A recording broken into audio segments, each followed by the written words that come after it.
James Anderson coming at you from Treaty 4 territory. I got a hot take on a cold problem.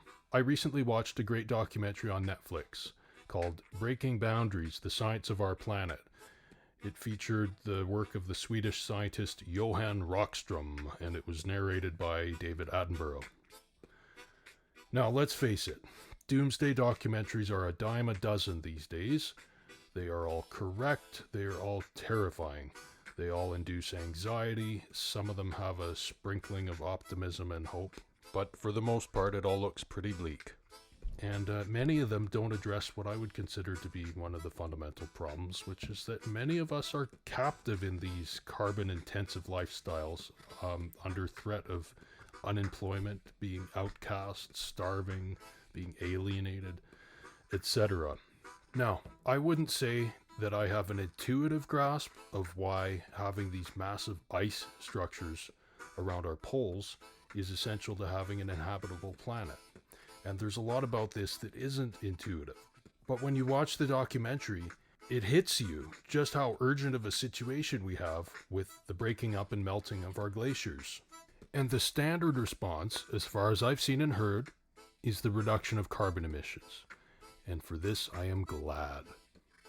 And this needs to continue to be the priority.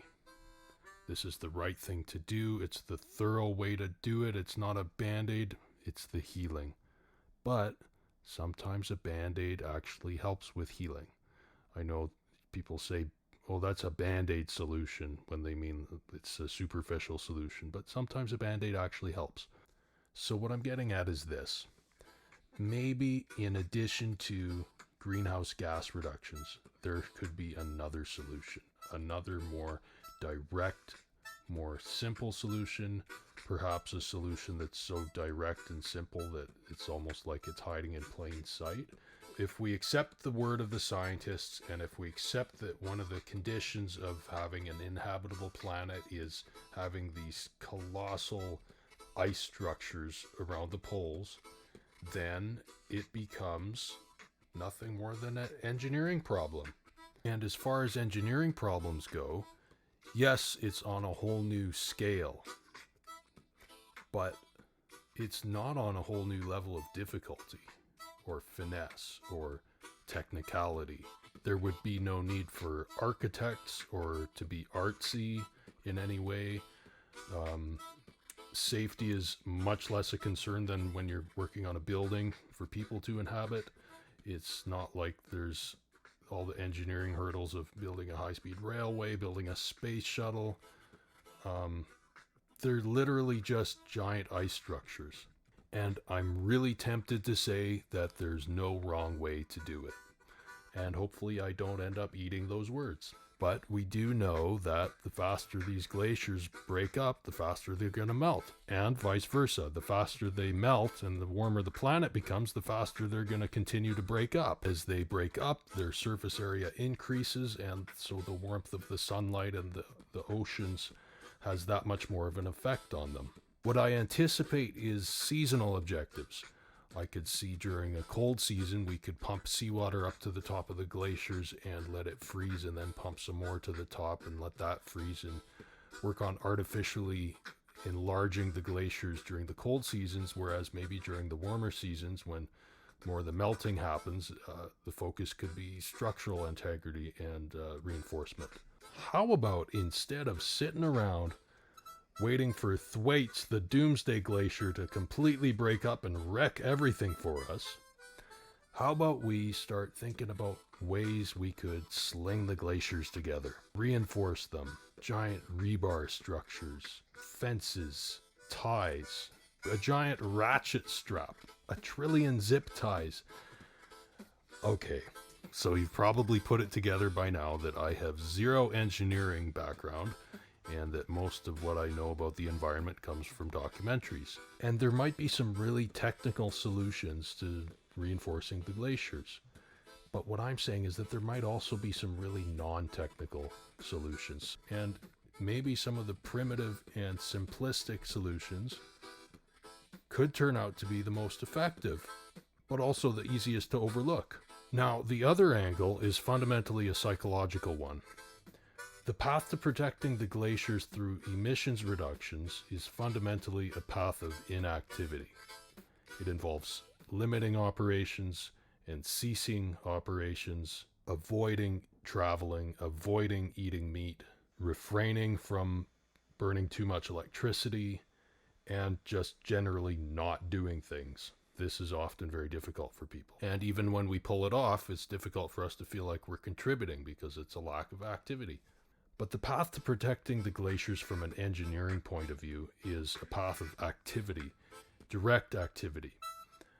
It involves missions. It involves getting your tools together and getting on the boat and getting on the plane and going out there and doing stuff. And for a lot of people, this comes a lot more naturally. We want to be cowboys about it. Let's go be cowboys. It's just the opposite of blowing things up. It's sticking things together.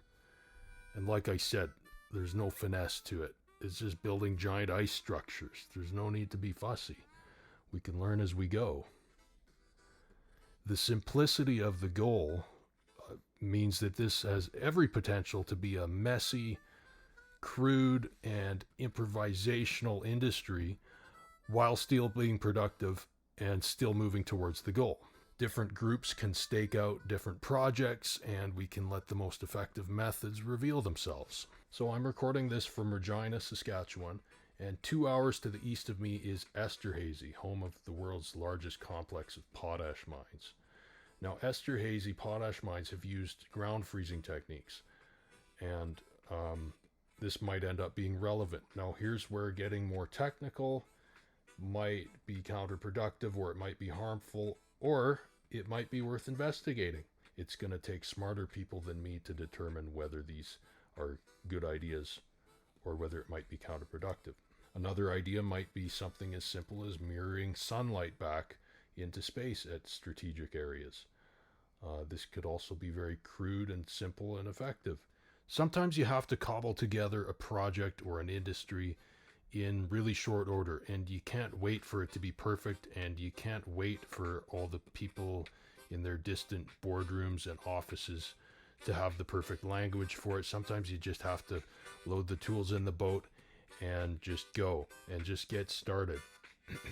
I'm thinking of like forest firefighting. I'm thinking of maybe tree planting. I'm thinking of those shade balls that they use to cover the surface of water reservoirs. And these are all really big and complex operations. Now, restoring glaciers and enlarging glaciers is vast compared to any of these things.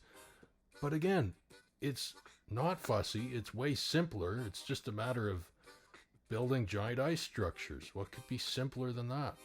And the taller you build them, the less they're going to be prone to melting. Because the higher they are above the sea level, the colder it gets. Does all of this mean we have to go burn a bunch of fossil fuels in ecologically sensitive areas?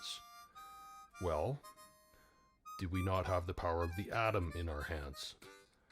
Are nuclear-powered submarines not already in common use around the world? And I know maybe nuclear power makes some people squeamish, but what should make you squeamish is the runaway effect that's going to happen once we cross a certain threshold with the glaciers melting. It's going to be like dominoes. It's going to be a chain reaction. That's what makes me squeamish. And if not nuclear power, then there's other options available. The toys and the technology that's available to us is just astounding. And look at what we were able to pull off before we had all the technology. Look at the pyramids. And now we just need to make the pyramids again, but this time we need to make them out of ice and make them more numerous. And this time there's no need to break our backs. The time is coming pretty soon to have some hard conversations. We're going to have to face the fact that a lot of the people that are out there burning a lot of carbon are not doing so because they want to. They're doing so because if they don't, they're going to starve. Their families are going to starve. And they're going to have their lives dangling by a shoestring. And as long as we're locked in this system where we think that to survive, we have to earn a living and hold jobs and work for the sake of work, often, as long as this is the case, it's Gonna be bad news for the planet. I want to read a Buckminster Fuller quote. He says, "We should do away with the absolutely spacious notion that everybody has to earn a living. It is a fact today that 1 in 10,000 of us can make a technological breakthrough capable of supporting all the rest. The youth today are absolutely right in recognizing this nonsense of earning a living. We keep inventing jobs because of this false idea that everybody has to be employed at some kind of drudgery because, according to the Malthusian Darwinian theory, he must justify his right to exist. So we have inspectors of inspectors and people making instruments for the inspectors to inspect inspectors. The true business of people should be to go back to school and think about whatever it was they were thinking about before somebody came along and told them that they had to earn a living." Buckminster Fuller. Wonderful quotation. Now, that's going to be the hard conversation. And right now, I want to have the easy conversation. The conversation about engineering. The conversation about reinforcing, restoring, and replacing our glaciers. And with millions of people looking for something to do, and the glaciers being in danger of breaking up, it's the perfect opportunity. You can make some jobs. I'm tired of listening to all these reports about glaciers breaking and shrinking and melting and growing in some cases and doing whatever it is glaciers do, as if this was all completely and irrevocably outside of human influence, the way the orbits of the planets are outside of human influence. For all we know, with the right coordination and a big enough scale of operations, it might be completely within our grasp to influence the glaciers. For example, the issue of the ice sheets melting, making them a darker color, which in turn makes them absorb more heat and therefore more prone to continue melting, there doesn't seem to be any part of this that's intrinsically beyond human influence.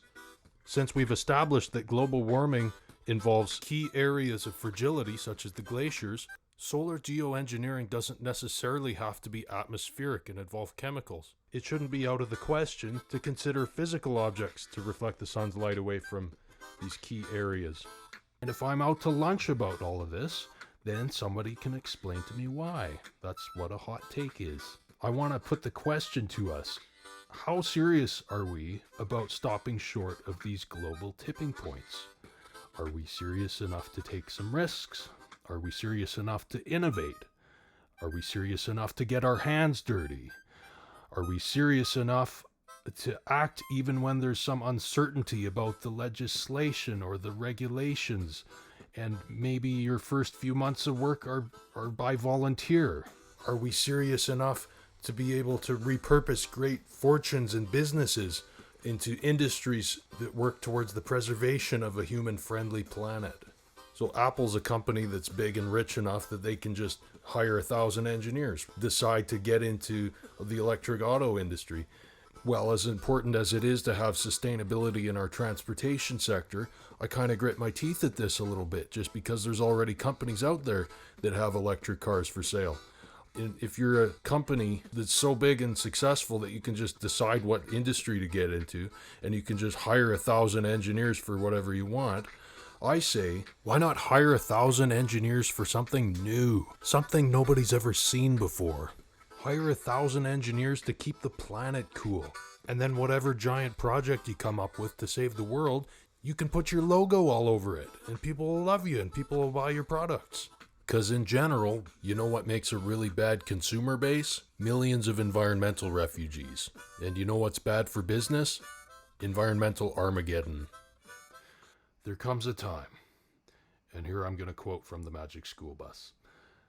Are we ready to take chances, make mistakes, and get messy? Thank you very much for watching. My name is James Anderson. I'm a professional musician, but since about the start of the pandemic, I've put music aside and am working on this kind of stuff. So hopefully I'll get to see you next video.